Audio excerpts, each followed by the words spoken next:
Welcome back, everybody. I'm Latimer. So today we're going to be doing my weekly update for World of Warcraft, and we got a few things to talk about. We got the Mist of Pandaria Classic launch, a player who missed a massive achievement by only 2 minutes. We got the last few minute achievements that you may want to get completed because Season 3 is right around the corner for live, and we got a bunch of quality of life updates coming up in live as well. So before we get into that, though, do me a favor, give it a like, give it a subscribe, hit that notification button, that way you never miss a video when I drop one. All right, let's go get into it. So the first thing we're going to discuss is the Mist of Pandaria launch. There was quite a few issues with it. Blizzard did manage to get some patches out, but there was quite a bit of stability issues and stuff like that, people getting disconnects and whatever the case may be. Blizzard did manage to get patches out. The servers are stable now. I have a few characters, been running around, getting stuff done. I haven't run into any issues myself. All right, so with all that, you got the new level cap. So level cap is now level 90 for classic players in Mist of Pandaria Classic. You got obviously the new content to Pandaria, which has the Wandering Isles, the Jade Forest, Valley of the Four Winds, Karasong Wilds, Kunalai Summit, Townlock Steps, Dread Waste, and as well as the Vale of Eternal Blossoms. We got a bunch of new dungeons to go through, and raids will be starting effectively July 31st, and the first raid will be Mugushon Vaults. You got some new PvP and arena, 2 new battlegrounds, Sunshine Ranch for those that like the farming kind of style life game, mini game there. Scenarios, you got scenarios to run through that give you kind of like a little storyline, kind of themed dungeon. And then you got challenge mode dungeons where you can earn prestige rewards and stuff like that. And with the Pandaria Classic launch, there was a little promotion to get a Shahao Astral mount, which is still available, and that's going to be available all the way up until July 30th. So if you're looking to get this mount, you still have some time to do it, and it's very easy to do. I've done it myself. It's a retail mount, so you will show up in your retail account. So you got to install Mist of Pandaria Classic. You need to create a Pandarian character, so a panda, and then you need to complete the Pandarian starting experience, including choosing a path, whether you're following either the Horde or the Alliance. This is going to take you up to about level 10 or 11, so however long that's going to take you to get to, that's how long it's going to take to do this. Once it's complete, it will show up in your inventory in your retail account. Now, on that note, there is a little side note I want to add to that. Some players are experiencing not seeing them out right away. What you want to do is log into a different alt on your retail account that has the same faction as the Pandarian character you had in Classic for some odd reason, or just try the different alt. For the longest time, I waited for mine to show up, and then I logged into a different alt, and boom, it was there instantly. So I've seen people say this: switch to a different alt, and it should show up almost right away. And this next part, we're still talking about Mist of Pandaria Classic, but this one actually kind of hurts. I feel bad for the guy, but this is the way it rolls. So a Twitch streamer by the name of LMGD1 was running for World First level 90, obviously. He had actually won the World First level 85 in Cataclysm Classic. He hit it, got the achievement, thought he had won it, and some other players watching the Twitch stream had said that they thought they saw somebody else hit it just minutes before.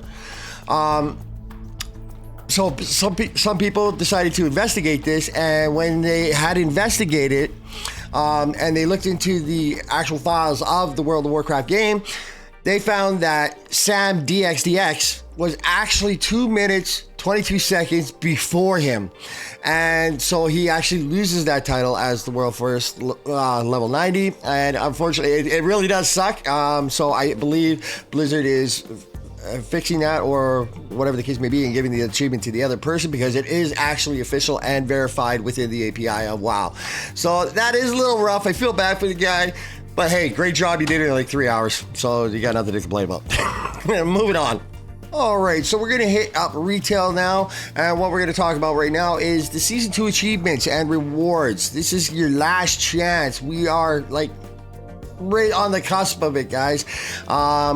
And all of these things are going to become unavailable or change with the release of Season 3 on August 12th. So you need to bust some ass if you haven't got started on any of this and you want to get this done, okay? So first things first, you got your World of Warcraft, the War Within Season 2 meta achievements, and that is going to be the Attain 1600 plus PvP rating, the Attain 2000 plus Mythic rating, and defeat Chrome King Galawix on Heroic or Mythic difficulty. These are the usuals. They're available every time. Complete one of the following achievements or feats of strengths listed below. I'm going to leave this all down below. I'm not going to go through all the achievements. Most of us know what these are, AOTC and stuff like that, Cutting Edge, Hall of Fame. You want to get all these. If you're shooting for any of these, you got a lot of work to do. If you're not even started, good luck. You have my sympathies. I feel bad for you, but I will leave a link down below for any of you guys that haven't got some of these yet. If you do want to check out and see what you can get, there's always mounts to get with these achievements. So I will leave a link down below for you guys to look through this. I don't want to drag this on just by going over every single achievement that you possibly get. All right, so we're going to move on to delves now, and the theme right now really is the kind of last chance of this is what you need to get and this is what you want to get done. Don't miss out on these because some of these are actually pretty cool. So this last chance in delves, you got to get the season journey completed if you haven't done so. So it might take quite a bit of work to get it done. There is a bonus toy that is a teleportation toy, as well as a new campsite for your main character screen when you log in. That is going to be the Nightfall Sanctum campsite, which is otherwise known as the Cultist Quay. This is an example of what it looks like right here.